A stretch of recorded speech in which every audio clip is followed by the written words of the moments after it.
السلام عليكم ورحمة الله وبركاته.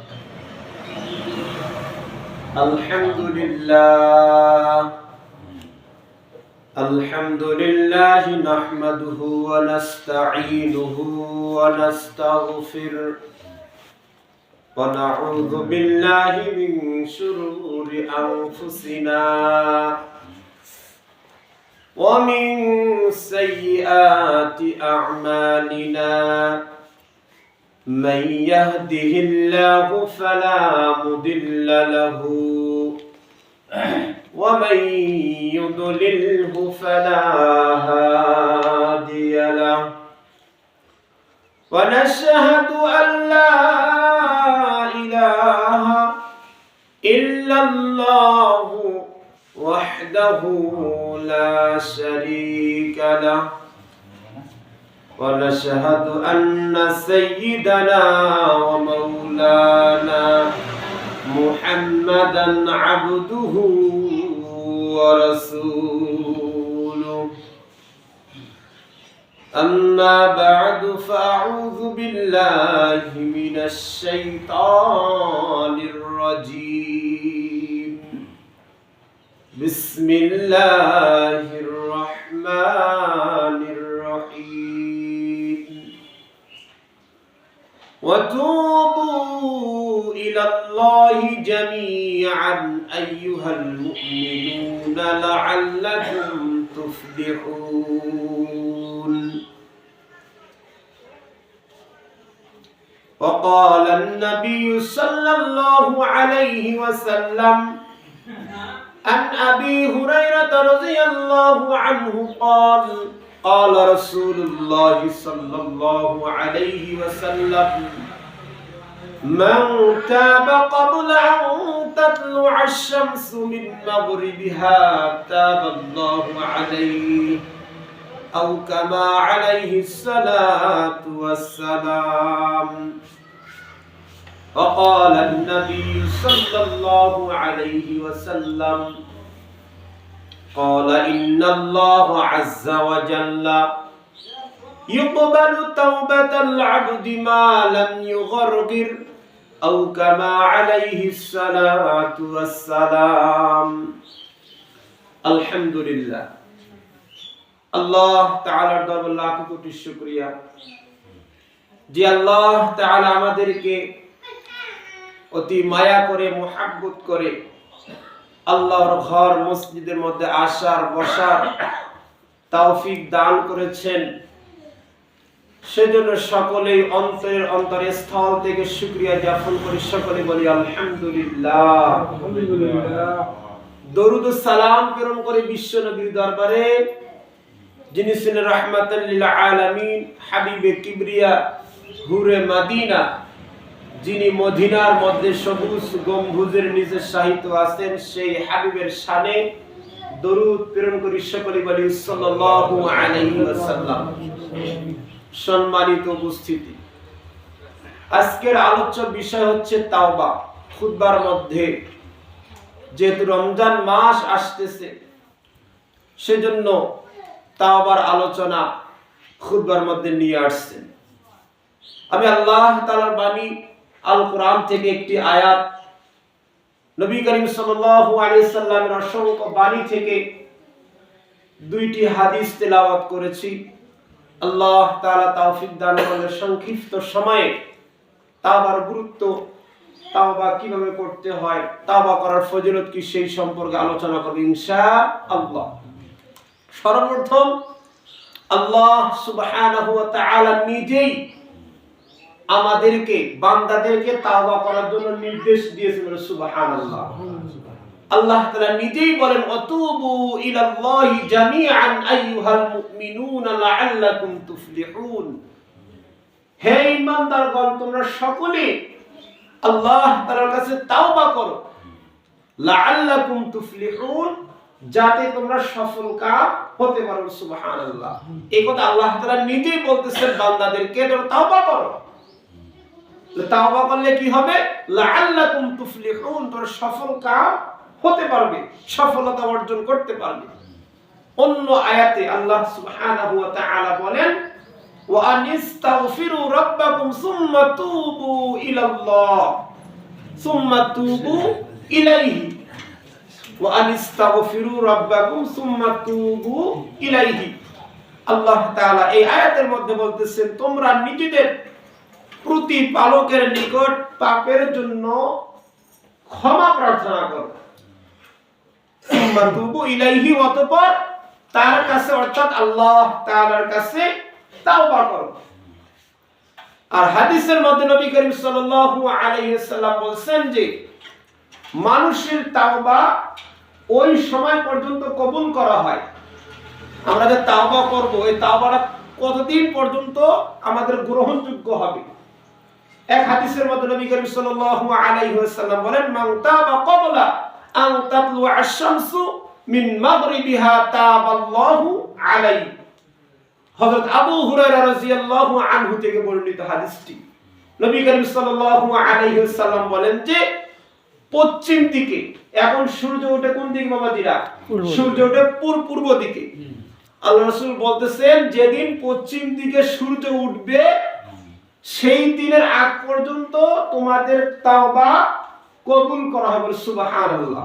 অর্থাৎ কিয়ামতের আগ পর্যন্ত তাওবা কবুল করা হবে। আর এক হাদিসের মধ্যে নবী করিম সাল্লাল্লাহু আলাইহি ওয়াসাল্লাম বলেন যে ক্বালা ইন্নাল্লাহা আযজা ওয়া জাল্লা ইয়াকবালু তাওবাতাল আবদি মা লাম ইউগারগির। নিশ্চয় আল্লাহ তাআলা বান্দার তাওবা কি করেন? কবুল করেন, গ্রহণ করেন, যে পর্যন্ত তার প্রাণ, আমার হায়াত, প্রাণ বায়ু যে বাহির হয়ে যাবে কণ্ঠনালীতে আসার আগ পর্যন্ত, অর্থাৎ মৃত্যুর আগ পর্যন্ত আমার তাওবা কি হবে? কবুল হবে। প্রথম হাদিসের মধ্যে আল্লাহ রাসূল সাল্লাল্লাহু আলাইহি সাল্লাম বলেন যে বান্দাদের তাওবা ওই পর্যন্ত কবুল করা হবে যেই সময় সূর্য পূর্ব দিকে না উঠে পশ্চিম দিকে উঠবে, সেই দিন পর্যন্ত বান্দার তাওবা কবুল করবে। এটা তো সবার জন্য, যদি অতদিন পর্যন্ত হায়াত বেঁচে থাকে। আর আমার ব্যক্তিগত তাওবার জন্য আমার হায়াত এই কণ্ঠনালীতে, অর্থাৎ মৃত্যুর আগ পর্যন্ত আমার তাওবা কি হবে? কবুল হবে।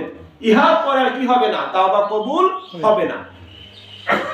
হাদিসের মধ্যে নবী করিম সাল্লাল্লাহু আলাইহি ওয়াসাল্লাম বুখারী শরীফের হাদিসের মধ্যে একটি ঘটনা নিয়ে আসছেন যে একজন ব্যক্তি আশরাফ আলী থানভী রাহমাতুল্লাহি আলাইহি এই ঘটনাটা উল্লেখ করছেন যে আল্লাহ তাআলা তাওবা কবুল করেন। তে একটি ঘটনা তো গত মাহফিলে বলা হয়েছে, সেই ঘটনা না বলি, অন্য ঘটনা বলি। আল্লাহ রাসূল সাল্লাল্লাহু আলাইহি ওয়াসাল্লাম বলেন যে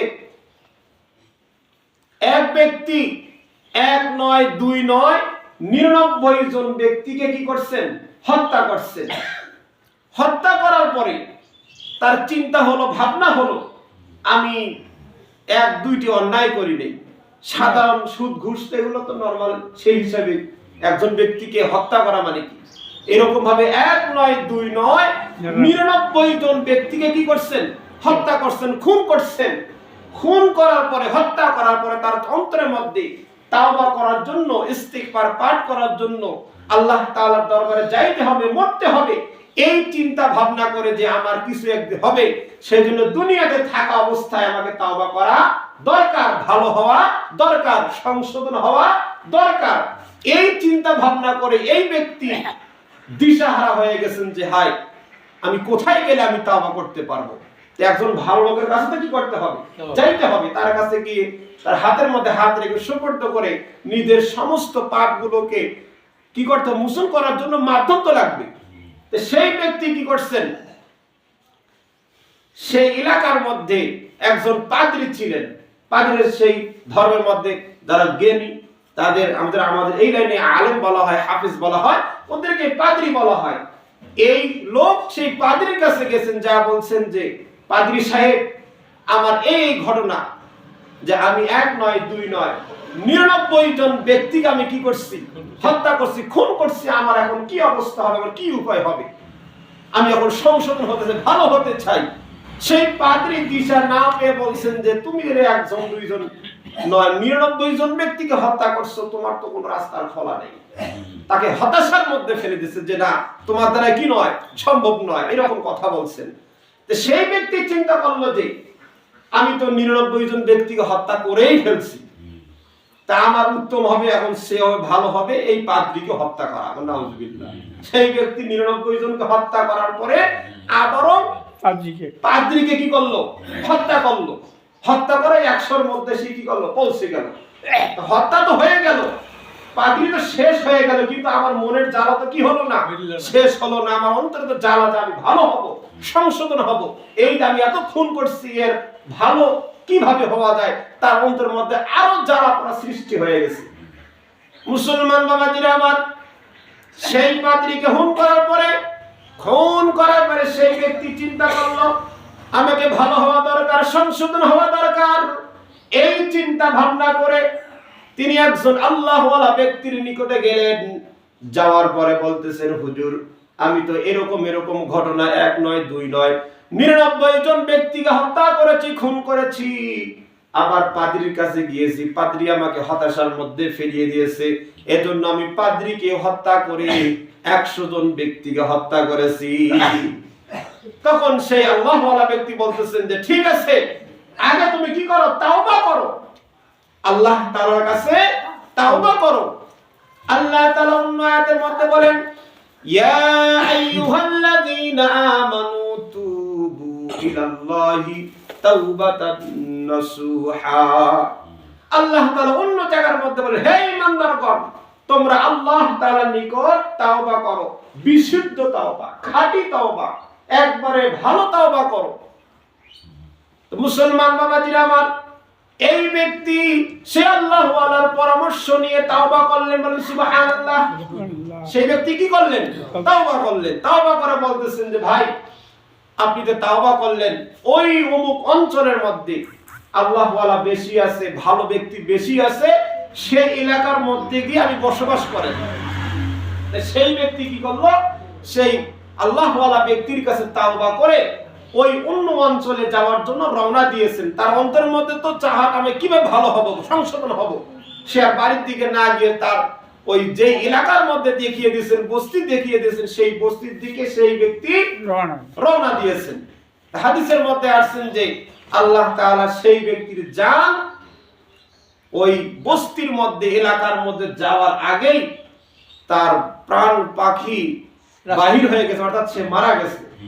যাওয়ার পরে এখন হাদিসের মধ্যে আসছে বা ঘটনার মধ্যে আসছে যে সে বুঝতেছে আমি দুনিয়া থেকে চলে যাই, তা বুঝতেছে না আমার হায়াত পুরো শেষ হয়ে যাবে। সে কি করতেছে? মাটিতে পড়ে গেছে। যাওয়ার পরে হামাগুড়ি দিয়ে হাকুর পেরে ওই অঞ্চলের দিকে আগাইছে, বলেন না সুবহানাল্লাহ। সে তার বাড়ির দিক থেকে বা হুজুরের দরবার থেকে বা হুজুর যেখানে বলছেন সেখান থেকে যেদিকে আল্লাহ ওয়ালার এলাকা সেদিকে যাওয়ার জন্য পড়ে গেছে, মারা যাবে, মৃত্যুবরণ করবে। তারপরেও হাকুর পেরেশ পেরে হামাগুড়ি দিয়ে সামনের দিকে আগাইছে, বলেন সুবহানাল্লাহ। তা যাওয়ার পরে সেটা দুনিয়াতে কি হয়ে গেল? চির বিদায় হয়ে গেল। এখন আকাশ থেকে রহমতের ফেরেশতা আসছেন তাকে নেওয়ার জন্য, আযাবের ফেরেশতা আসছেন নেওয়ার জন্য। এখন দুই ফেরেশতার মধ্যে একটু ঝামেলা শুরু হয়ে গেল। এই ব্যক্তি বলতেছেন, ভালো ফেরেশতা বলতেছেন যেটা ভালো রূহ, কারণ সে তওবা করছে, ভালো নিয়ত করে ঘর থেকে বাইরে হইছে, অর্থাৎ তাকে আমি জান্নাতের মধ্যে নেব, সুবহানাল্লাহ।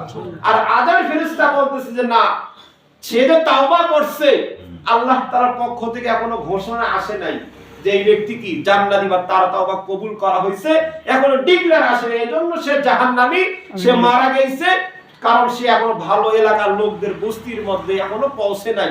অতএব আমি কি নিয়ে যাব? একে জাহান্নামে নিয়ে যাব, জাহান্নামে দেওয়ার ব্যবস্থা আমি করব। তো এই দুই ফেরেশতার মধ্যে একটু কি হয়ে গেল? ঝামেলা শুরু হয়ে গেল।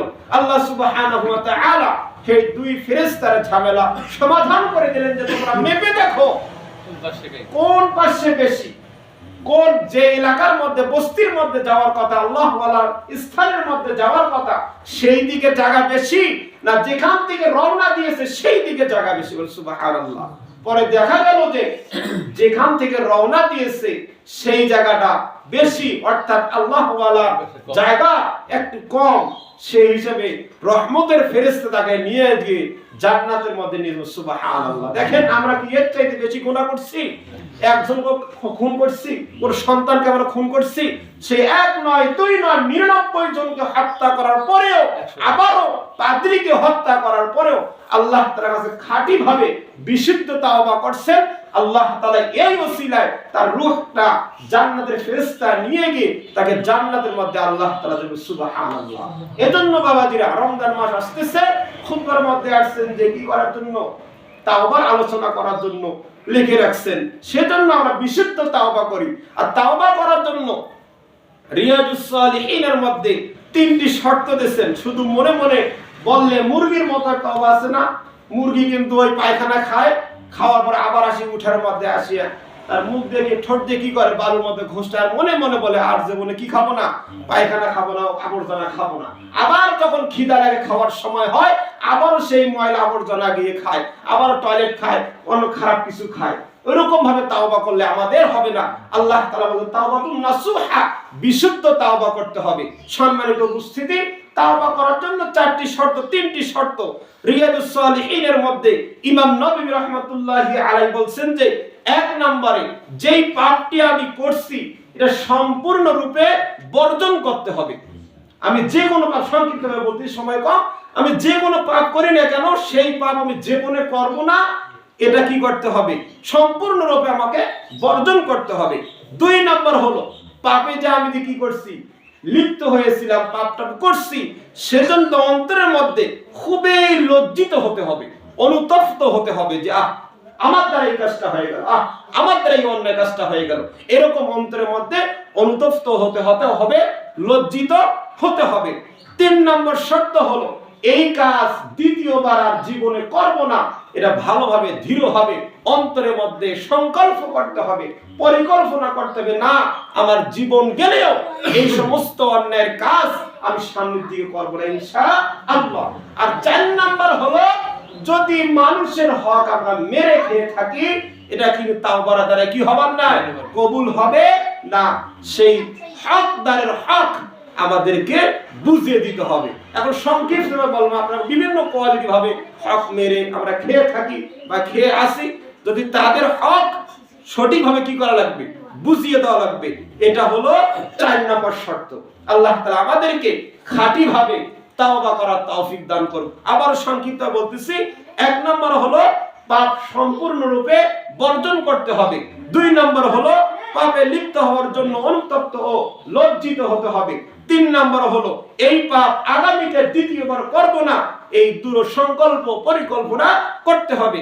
4 নম্বর শর্ত হলো, এটা হচ্ছে সকল লোকের জন্য, যে বান্দার হক মেরে খেয়ে থাকে তার জন্য বান্দার হক কি করতে হবে, ফিরিয়ে দিতে হবে। আল্লাহ তাআলা আমাদেরকে সঠিকভাবে তাওবা করার, ইস্তিগফার পাঠ করার, বান্দার হক বুঝিয়ে দিয়ে আল্লাহ তাআলার কাছে খাঁটি তাওবা করার তৌফিক দান করুক। ওয়া আখিরু দাওয়ানা আলহামদুলিল্লাহি রাব্বিল আলামিন।